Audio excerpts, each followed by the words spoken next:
Comment l'Église a-t-elle interdit l'accès à la Bible pour le peuple?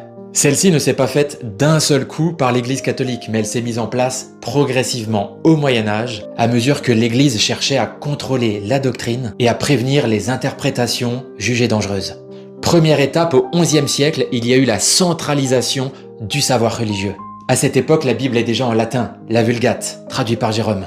Elle est donc incompréhensible pour le peuple majoritairement illettré. L'Église considère que seuls les clercs peuvent correctement interpréter les Écritures. La prédication est alors un monopole ecclésiastique. Deuxième étape, au XIIIe siècle, les interdictions deviennent explicites. Au Concile de Toulouse en 1229, il devient formellement interdit pour les laïcs de détenir un Ancien ou un Nouveau Testament.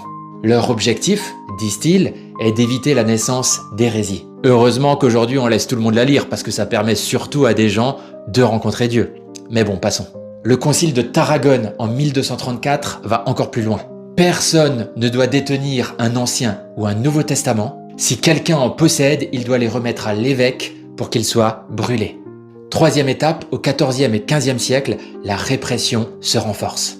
Jean Wycliffe, en Angleterre, traduit la Bible en anglais. Il est alors condamné. On y reviendra, vous verrez. Jean Hus défend l'accès à la Bible. Il est brûlé vif. Heureusement qu'on ne tue plus toutes les personnes qui veulent lire la Bible. Même si parfois certains ont des interprétations bizarres, il y a d'autres moyens que le feu, non?